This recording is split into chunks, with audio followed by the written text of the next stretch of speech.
Hi, welcome back, everybody. This is Ray Castillo, founder, CEO of Price Support Services, here with you today. And Xavier Laporte, Director of Operations, as usual, doing our traditional live stream. Yes. And today we have some very special guests with us, and we will allow them some time to introduce. Today is the topic is our transgender community. So we love all our trans community. So welcome. We have right here. We have Kelly Barron. Kelly, you want to tell us a little bit about yourself? Hi, everybody. I'm a trans and queer activist and advocate in the Charlotte area. I've been part of Transcend Charlotte as both the support group facilitator, and I recently stepped down as president. I also run a charity with a couple other folks called Queer City, and we specialize in offering safe, sober social activities for queer folks, so people can get out of the house but be themselves and not have to do it in a bar. Perfect. That's really nice. Welcome, Kelly, and thank you for being with us. And then down here, we have Mr. James Cass. James, welcome, and tell us a little bit about yourself. So, on stage, I'm James Cass. Outside of stage, the two know me as Mickey. I'm an activist for the trans community since I was 17. From Iowa, South Carolina, now down here in Florida. I'm originally from South Carolina, and then I'm also trans and living with HIV. So I more than one spectrum there. And then I don't know what you want me to say. That's good. That's good. That's awesome. I do want to mention that part of James' activism in the transgender community, he advocates for a lot of our drag kings on his channel. We know, and this is another topic for another day, but we know our drag people who we also love. Our drag kings are not as spotlighted as our drag queens are, and James, through his Facebook channel, make sure that our drag kings are spotlighted. So we thank you for that, James. So let's get to it. All right. So today, like we were saying, our topic, and first of all, thank you everybody for watching us this last few episodes that we've had together. Today is a topic that is very dear to me and I'm very passionate about. This happened to be actually my research that I did in my rep program. I'm going to be touching on some of those points here today. But we always want to put out the disclosure out there, right? That we are not the experts, right? We're not the experts in the subject matter.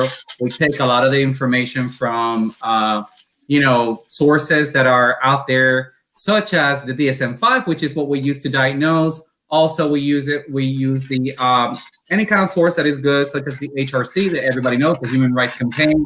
I love what they do for the trans community. So a lot of the information that we will be sharing today is based on the information that is provided to us. But also, I love the fact that we have two panelists that are also the experts when it comes to the subject matter, because they are within the community. So, we always have a movie that we actually start with talking about. This past week's movie that we selected was Boys Don't Cry. It's kind of like an old movie. It's a 1999 movie, and it was very cute. It was very realistic in so many different ways, but at the same time also very. It was a lot. It was a lot to take in and a lot to swallow. To see all of the different things that the trans community have to face just because they want to be themselves, right?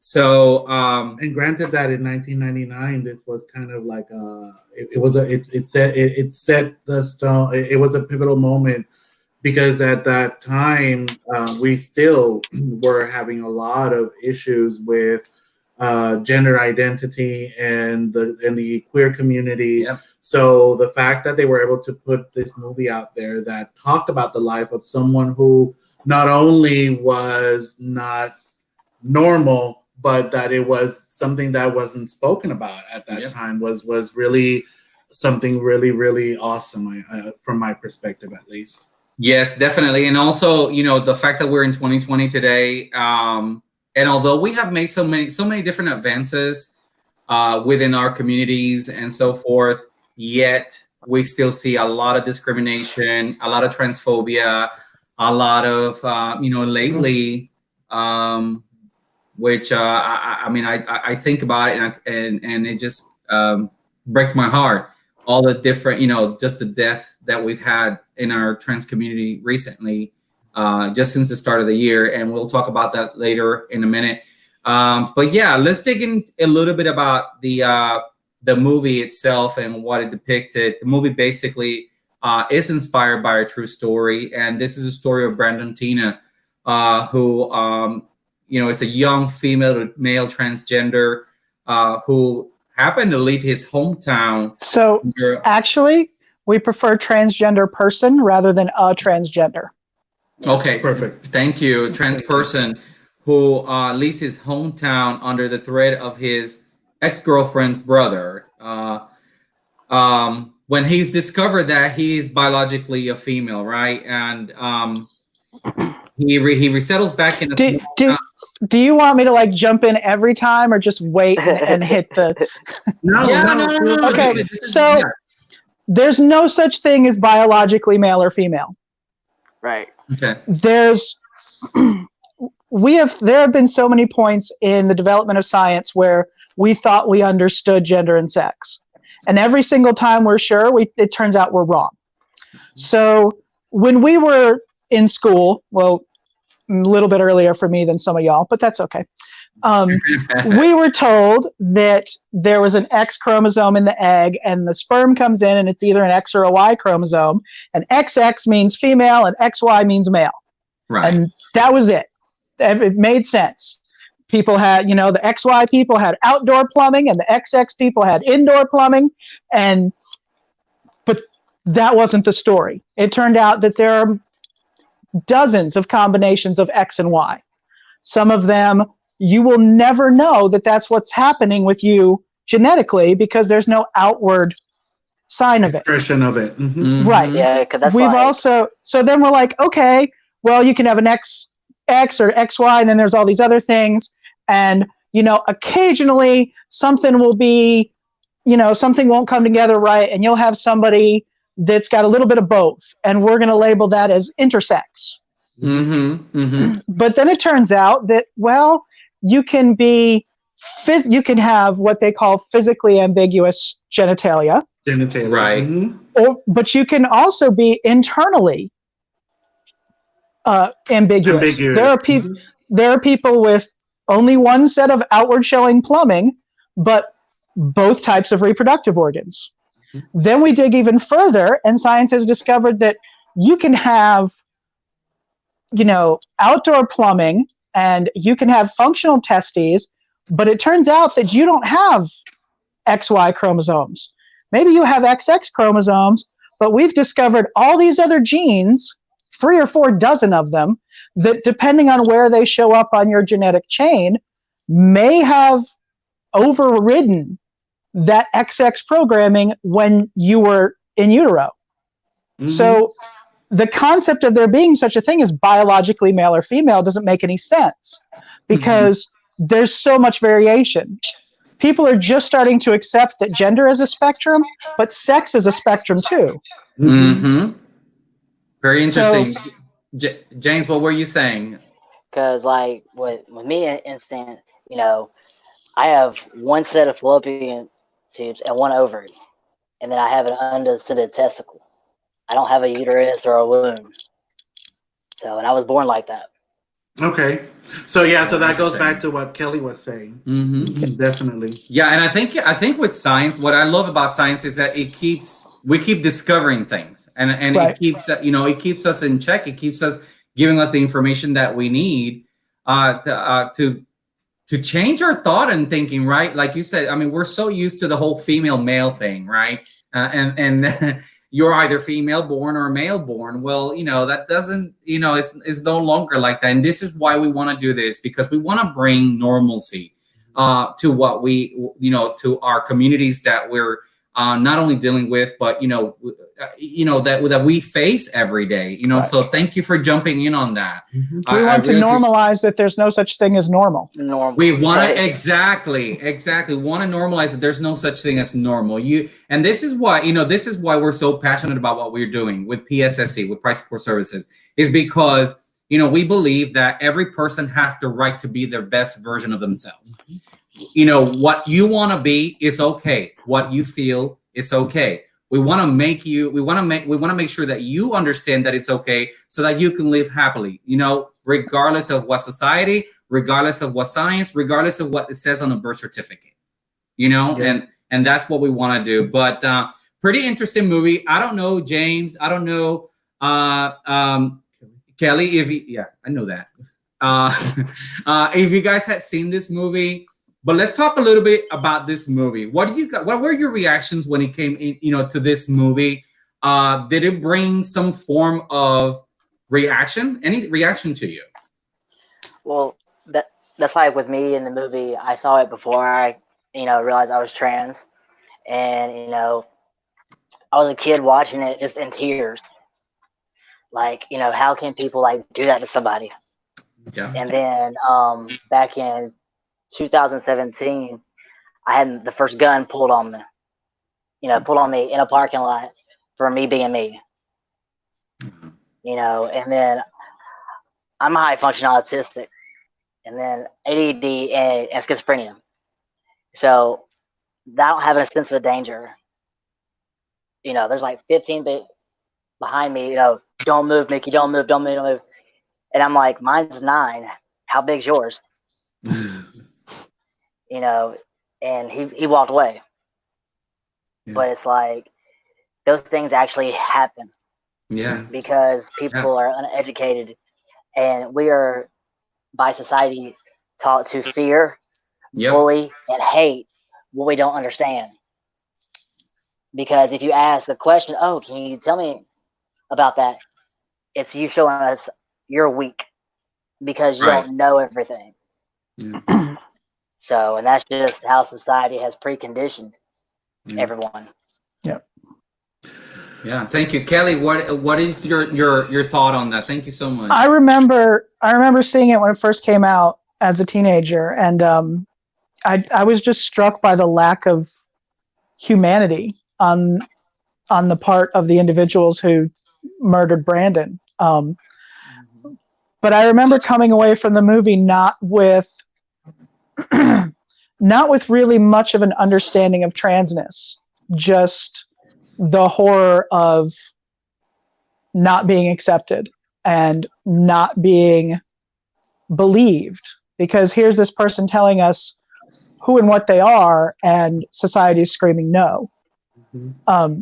So as we said earlier, that this movie's over 20 years old. The end of last year, December, I think, they did a 20th anniversary event with the writer-director, I think her name's Kimberly Pierce.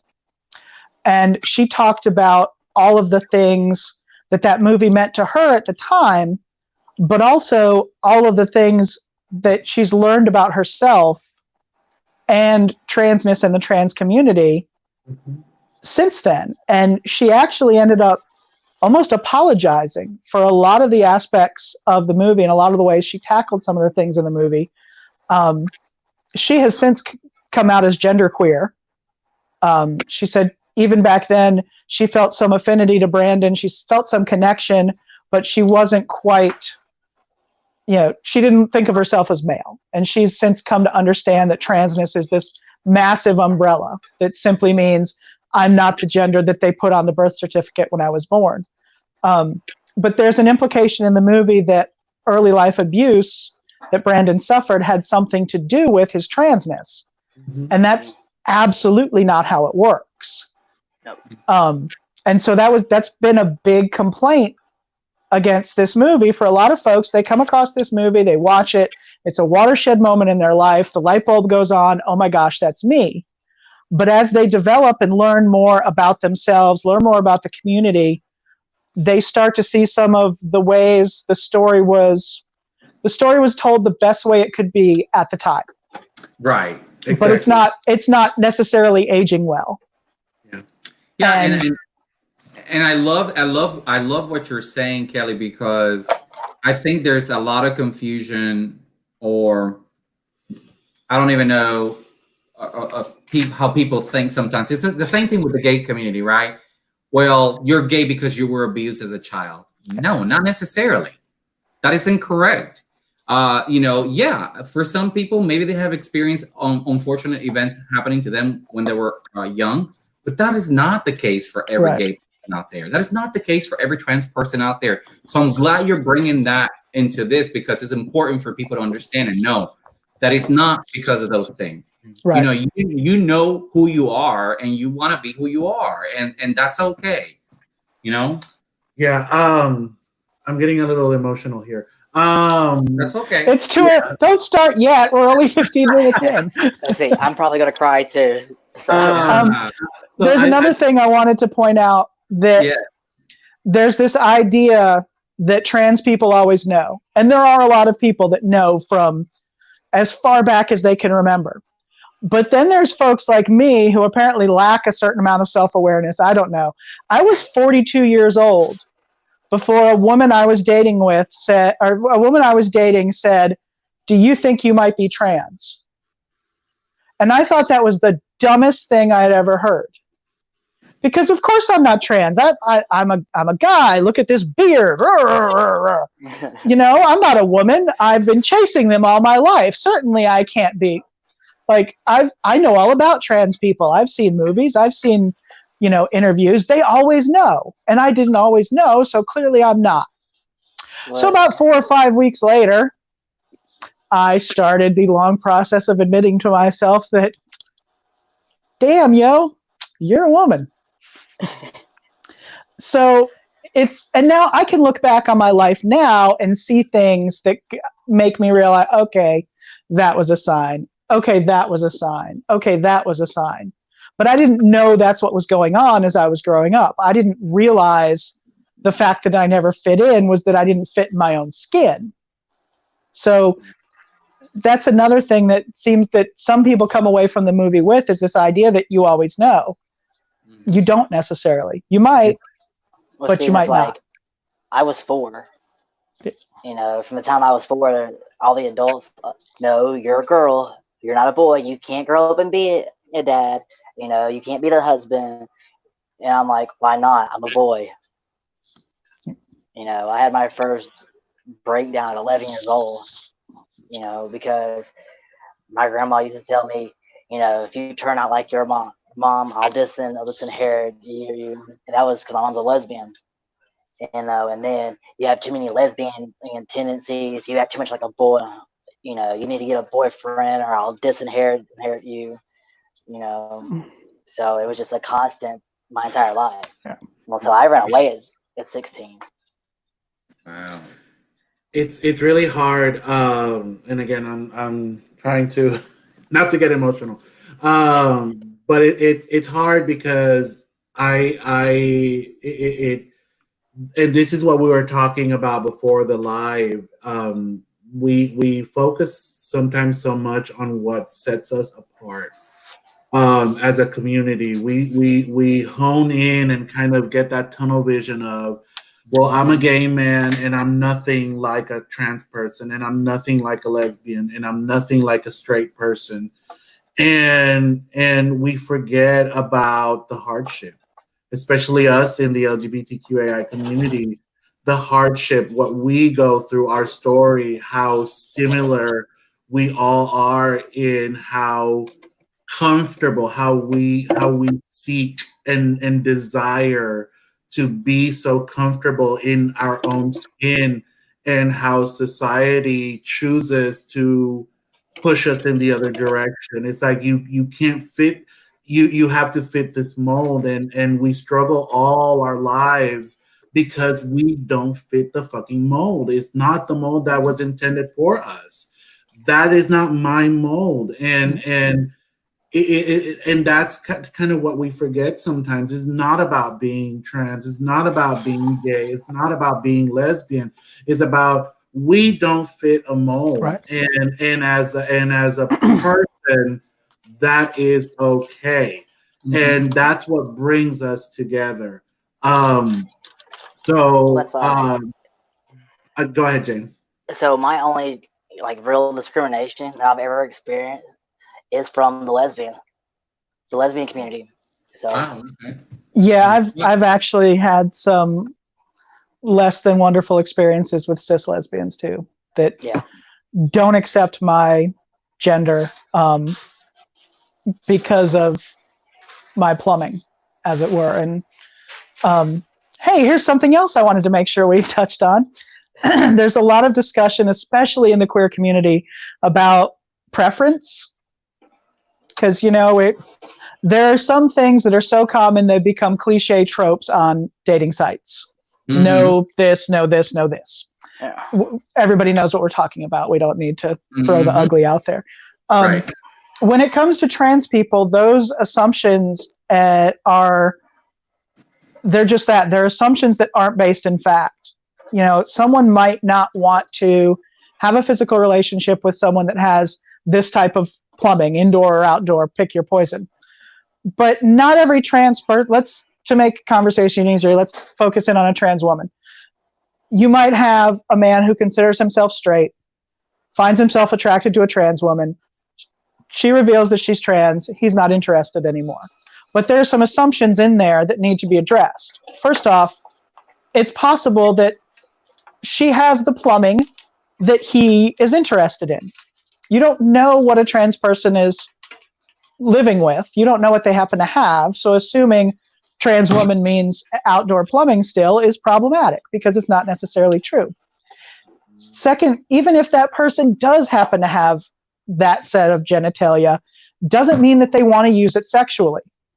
There are a lot of trans women who, for whatever reason, you know, vaginoplasty is not an option for them. We'll just leave it there.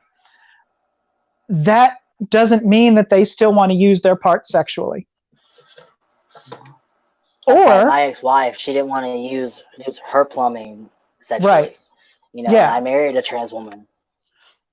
right, so you know exactly what I'm talking about. Right. And yeah. there are situations where someone might want to use their plumbing sexually, but not necessarily in the way you assume for someone with that type of plumbing. Like Right. we might have a trans woman who has outdoor plumbing, wants to use it sexually, but that doesn't mean traditional vaginal penetration. It might mean many other things.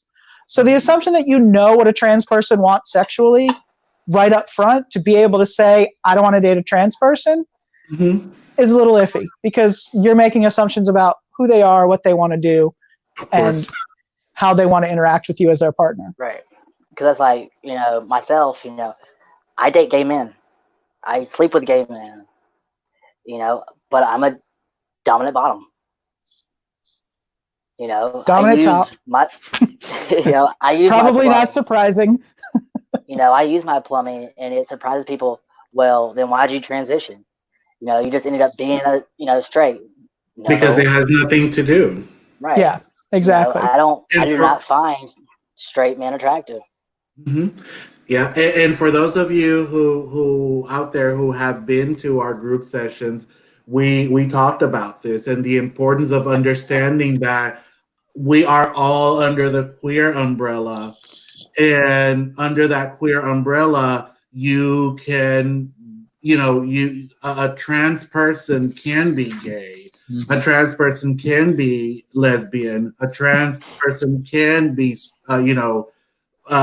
whatever they can be bisexual. It doesn't matter. The fact that they identify as a woman or as a man has absolutely nothing to do with who they want to have sex with. So that's always important to point out. I want to take 2 seconds to say hi to Michael Sharpton, Michael DeCaro, and Fernando, who are watching us right now. But yeah, so it's very important. And James, we had this conversation prior to coming on the live that you identify as a gay man, you know, or well, you're more a pansexual than an equal anything else. opportunist lover.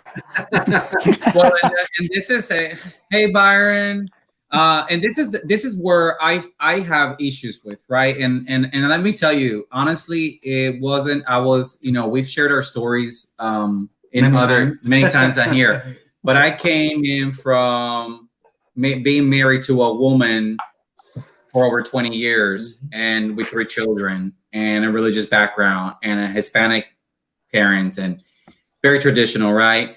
And I've learned so much. What I'm finding out more and more as I educate myself, if we have these discussions openly, is that, you know, the more and more I think is we shouldn't have any kind of gender titles. We should be ourselves, whatever that means. Well, I actually like. It took me a long time to even come to where I am with figuring out my labels. I am a non-binary trans feminine demigirl, which is a whole lot of stuff. Yeah, explain that to us. That's a lot. So when I first came out, or when I first realized I was trans, I was still understanding gender in that binary that we talked about before the live. And so I said, okay, well, I'm not a dude, so I must be a girl. So I presented myself and identified as a trans woman. But the more time I spent with the community, the more I learned about different facets of gender, different ways to look at ourselves, different ways to understand ourselves. I realized that I'm non-binary. I don't fit either of those boxes. The fluidity. The term demigirl is meant to, it's someone who identifies with certain parts of femininity, but not all. So there are parts of me that I see as female, and there are parts of me that I don't see as female. I don't necessarily see them as masculine or male. They're just not female, period.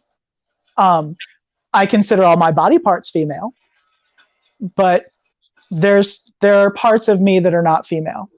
So that's what the whole package means. And there are so many different labels out there. And I think that there's a lot of comfort in finding your people. I'm very, very close to another person who labels themselves as a demigirl, who was assigned female and approaches life very, very differently from I do. Uses she, her pronouns, but is married to a cis man. But we had an instant connection, partly because we shared that label. And so I think there can be benefit in label, and the benefit comes from identifying your community. Right. Okay. Where I'm at on the whole label thing is like non-binary is, you know, non-gender conforming, you know, then how are you classifying yourself as trans masc, trans feminine when you're non-binary? Because for me, it's a matter of I have taken action to move in a feminine direction. So that makes it differently. That makes it to where this is your preference, this is your choice. Yeah. And non-binary trans femme, non-binary trans masc, those are fairly common labels for a lot of folks.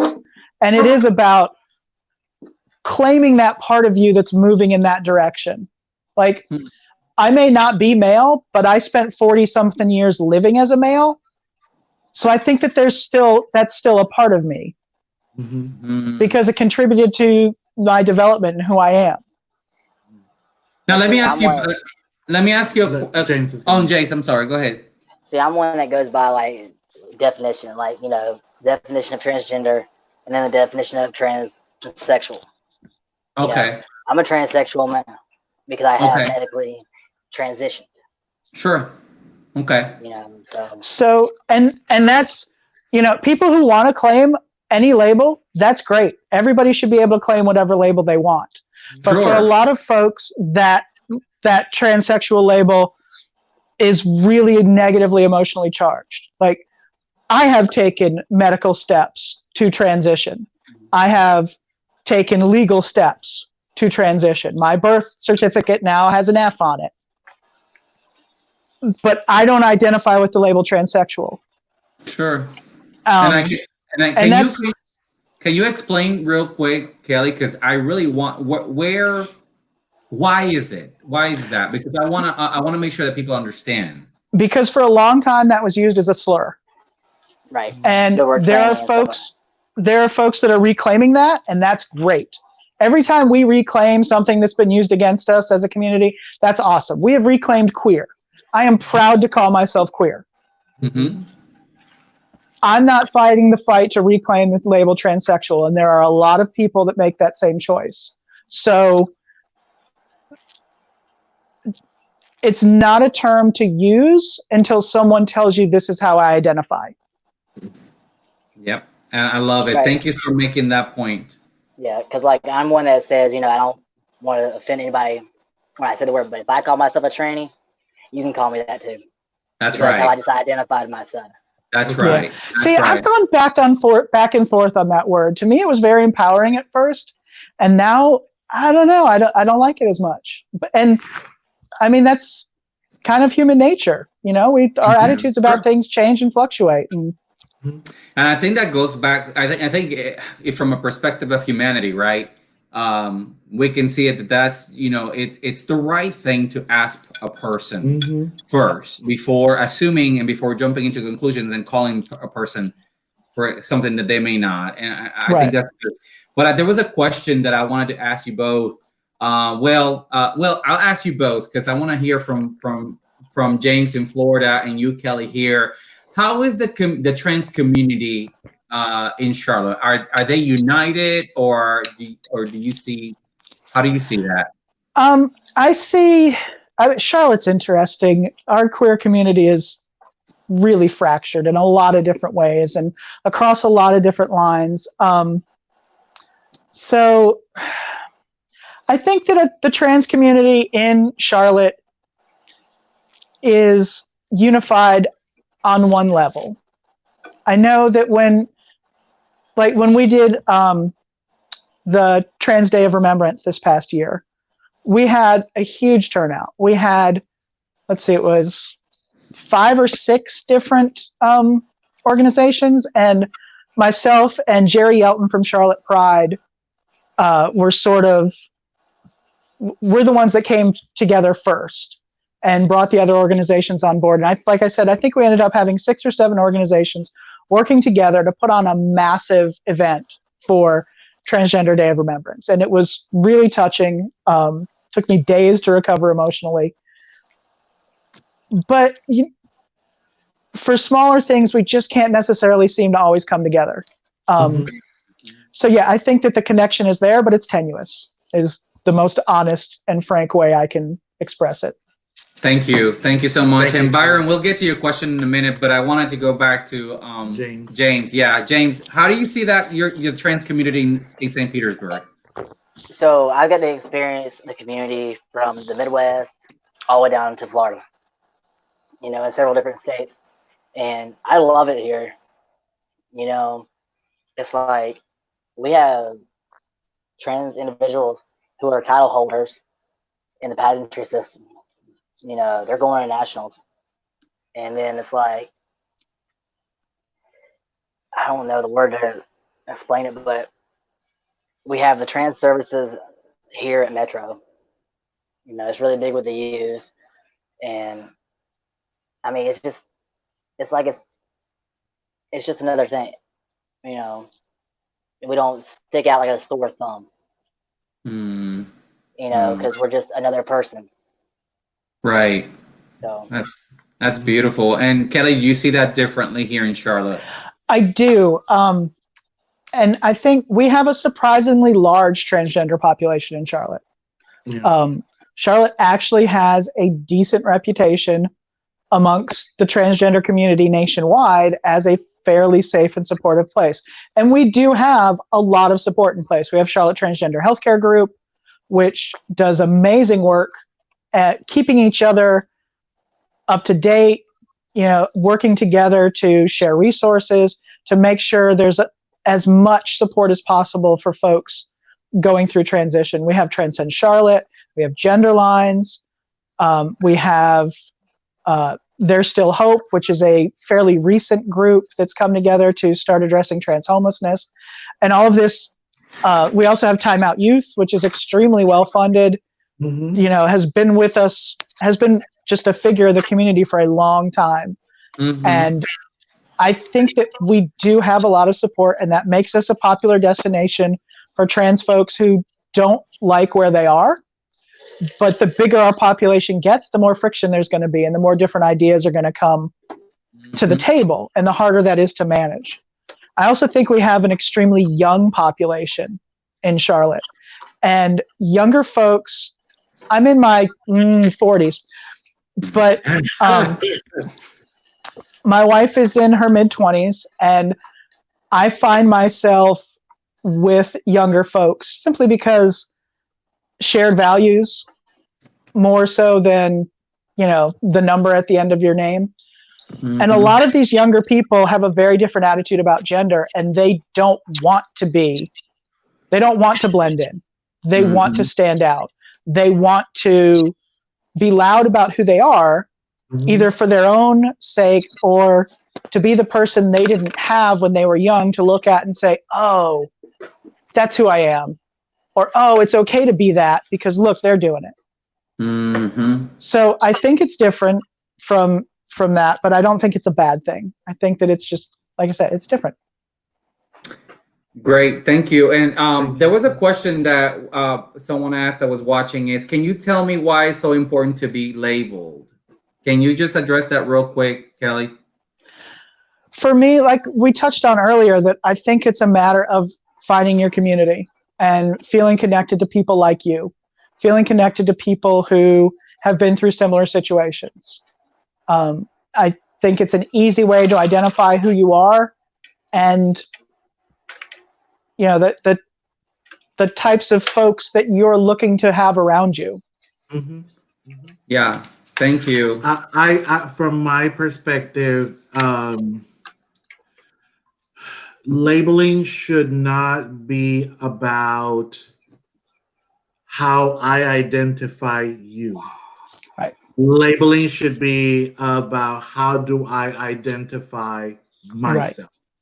Right. And it's about inclusion rather than exclusion. Exactly. Correct. It's not about labeling someone in order to exclude them or put them aside. Right. It's about how do I label myself to feel comfortable with who I am, and how I can find some sort of peace, tranquility, and a safe space among like-minded individuals who label themselves just like I label myself. Exactly. So when we talk about labels, we always think about, oh, well, if you label someone, then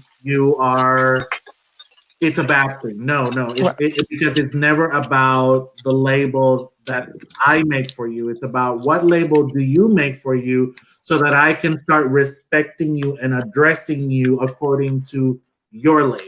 Right. And according to how comfortable you feel within your own skin. So I think that's the importance of labels. Labels are not intended to hurt people or kind of stick people in a box. They're intended to respect. Right. How can I respect you based on what your label is and the label you have decided to put upon yourself? Yes, thank you. And I want to just touch up, we're almost at the end of our segment here, but I wanted to really touch up on some important stuff, details about the trans community. And it's, I just want to point out, first of all, we always leave our doors open, letting everybody know that if you are from the trans community and you need help, please reach out to us. There are many agencies out there that we can, if we cannot help you, we'll be glad to get you some help because we are that kind of organization that we're open to helping all of our queer community as a whole. Let's talk a little bit, the last couple of minutes, I want to talk about the dangers and what that means to your community.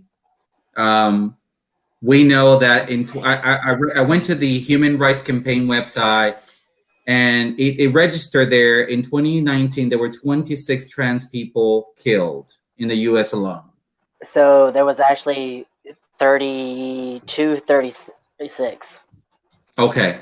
And that was in 2019. What about 2020? Right now, what I saw in 2020, and you guys may know more.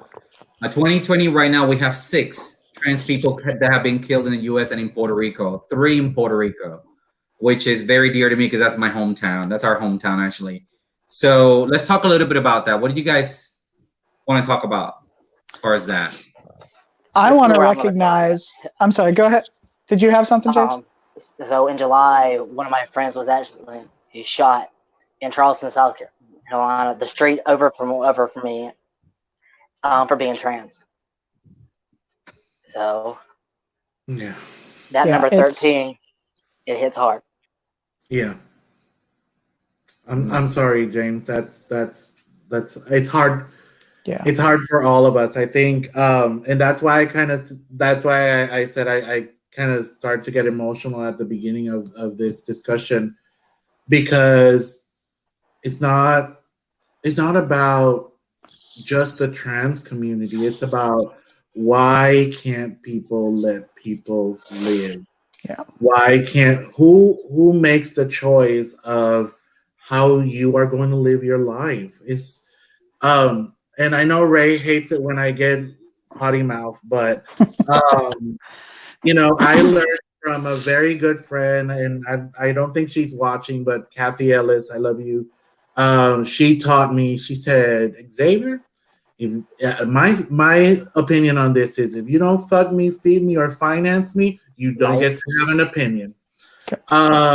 And I took that to heart, because it's true. It's like, what gives you the right to hurt another human being, regardless of who they are or what they look like? If I were gonna, go out there and start hurting people for what they look like, I would hurt a lot of people. But but that's not the point. It's like, let people live how they want to live, and as long as they're not doing it, as long as they are not extinguishing your resources, why are we hurting people? And it's hard for me to even wrap my head around how hateful can a person be. It's ridiculous. It's absolutely insane. I'm sorry, Kelly, I went off tangent. That's okay. This is something that I haven't had to face, and I want to speak on that because I think it's important for folks to recognize. Estrogen, testosterone, for those who choose to go on hormone therapy, it hits everybody differently, and whether or not hormone therapy is available to you, and I struck the lottery as far as transness goes. My family was accepting. My ex-wife was accepting. My now 10-year-old son was amazingly accepting. I had people in my life that helped me put together a new wardrobe. I also got some help from Transcend Charlotte's Trans Closet. Which you look wonderful, by the way. And estrogen hit me really hard. I have control over who knows I'm trans. And that is a privilege that a lot of trans people don't have. And I can't fathom life without that level of safety. And I think it's important that people recognize that that's a spectrum as well, that some of us have it easier at the end of the day. And it's something that needs to be part of the conversation. It's something that people need to be cognizant of. Well, see, it's like with me, I've done my entire transition by myself. No family support, no friend support, homeless for the past 10 years, and I'm a military vet. So am I. And so, thank you for your service. Yeah, thank you. Yeah, thank you both for your service. And then on top of it, within the 8 years of my medical transition 5 years ago, I got diagnosed with HIV. So, I'm not quiet about it. Like I said, I've had guns pulled on. I've been in bar fights, everything. Yeah, I use it because I have a pretty rich life story, I think. I have congestive heart failure and was literally at death's door when I started estrogen therapy. It was actually, my wife is the reason I came out of the closet, because when I met her, I didn't know how much time I had left, but I knew I needed to live it with her as me. And estrogen has had an inexplicably positive effect on my body.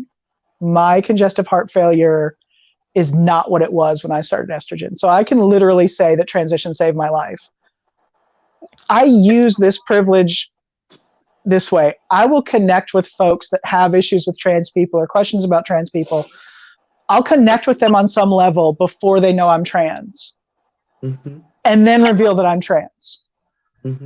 And in almost every situation, it has caused this person to at least stop and reevaluate their assumptions about trans people. So I can tell somebody I was at death's door, I'm an ordained minister, I was a college professor, I'm a military veteran. Like, there are all these ways that I can connect with people, and then I can throw that in there. And I know that the point of all of this has been to focus on transness, but at the end of the day, transness isn't necessarily that big of a deal. It's part of who we are, but it doesn't necessarily define who we are. And I think that being able to walk away from conversations with people having learned something about who they are is what really brings us all closer together. Yeah, definitely. Amen. Something. Yeah, no, I was gonna say that you're absolutely right, and part of and that is, and when we spoke on the phone earlier, it's precisely this is the message. It's like, yes, we're gonna talk about trans, and we're gonna talk about lesbians, and we're gonna talk about gays, but more importantly, we're gonna talk about people. And yes, we're going to talk about challenges, and we're going to talk about, the uniqueness that comes with being part of the community that you're in, because there are some uniquenesses to that, but not in any way, shape, or form to be used as how that sets us apart. It is intended to humanize us. We are human beings that have very unique challenges that come along with who we are, just like everybody else does. But at the end of the day, we are human. We are human beings, and we need that connection in a level more than just how I look or who I am or what I feel, but is just being a human being. So that, yes, you couldn't have put it better, Kelly. Now, going back a little bit to that, I want to ask you both, what are those uniquenesses? What are those challenges? And we can talk about anything that you guys feel, whether it be challenges from access to healthcare, challenges in the transitional phase, challenges when it comes to HRT. And for those of you who don't know what HRT is, hormone replacement therapy. What are those uniquenesses of our trans community? Whew, we could do 2 or 3 sessions just on that. HRT is not widely available. A lot of folks have to really jump through hoops to get it. Confirming surgeries are widely difficult to get. We just got another loophole on that one. So, yeah, insurance, 3 letters. It's medically necessity, and they'll pay for every dime. Nice. That's. I'm waiting for the VA to decide they'll pay for something of mine. Waiting. So, yeah, I know. Yeah, and like these are a lot of folks Yeah, I'm sorry. I'm trying to start three Sorry. trains of thought at once. There are places, the flip side is there are places people don't necessarily think of that are resources for trans people. Planned Parenthood does a lot of HRT treatment, and folks don't know that about Planned Parenthood. So, if you want to support the trans community, that's a way you can do it. Throw some money at Planned Parenthood. I think the thing that struck me is the system isn't set up for us. So here's the story. Here's a story. Last year, I started a new relationship, and so as responsible people do, I went and got tested, and this was at Gaston County, and I leaned over the counter and said to the secretary, just so you know, I'm trans. I don't know if that means you're going to have to do the test differently or what. And she's like, okay, no problem. So by the time I went back to sit down with the nurse, she already knew. She's like, oh, it's not going to be a problem at all. It's fine. And so then she sits down to take my history. She says, okay, so should I put you down as male or female? And I said, well, legally I'm female, but technically I'm non-binary. She didn't have a box for that. She said, okay, when's the last time you had sex with a woman? And I said, you want to define woman? Because, at the time I'm still married to a trans woman, dating a cis woman. I've also dated trans guys, non-binary people. Like, what is the information you're trying to get? And there's no way to properly fill it out because there's no way to answer when was the last time you had sex with a man. When, are you talking about a person with outdoor plumbing? Are you talking about a person that sleeps with other men? Are you talking about someone who presents male? Like, what is it that you need to know? And by the end of the visit, she was upset because she couldn't do her job. Like, she was sad. She felt bad for me. But the biggest thing was she can't do her job because she can't fill that paperwork out properly because it's not designed for the way the world actually works. Yeah. And we see that everywhere. We see that in driver's licenses, and we see it in passports, and we see it at banks. And there's so much of the world that's not set up for trans people, and we will have to jump through hoops for the rest of our lives. Yeah, it's like South Carolina made me reinstate driver's license was my dead name, and they took away my gender mark because in Iowa my license said male, and she's like, oh, well, we can't change it. I'm like, yeah, you can. Backspace M. How hard is that? Yeah. So my license right now still says female. I had an issue in January where the previous years when I did all my legal updates, and something happened at the Social Security office. And this past January, my Medicare provider, because I'm disabled, I have to be on Medicare. My Medicare provider said, well, Social Security told us you're male. So we have to flag you as male, and that's the information we pass on to your Medicare insurance provider, who then turned around and said, well, we can't approve your procedures or prescriptions because, these doctors' records say female and our records say male. So I spent 2 or 3 months having to redo my gender marker change, and nobody knew why. It just happened, and I had to fix it. And this is the kind of stuff that we deal with all the time. Yeah, it's like my insurance says male. It doesn't match my ID or anything. Yeah. So. Well, and a lot of trans guys have an issue accessing gynecological care because their insurance company says, no, we're not paying for a pap smear for a male. You need to. Yeah. My insurance company balks every time my doctor and I check my estrogen levels because, they're different. But I'm getting to the age where I'm going to start needing prostate screenings and things like that. And that's going to be an issue because the computer doesn't think females need prostate exams. I mean, I wish we didn't need prostate exams, but that's That's another story I'll for try another it. day. So we have one last question for you guys before we end up tonight, and it's what would you like to say to our trans community, especially the non-trans and the trans, the youth, right? What would you like to leave with them tonight?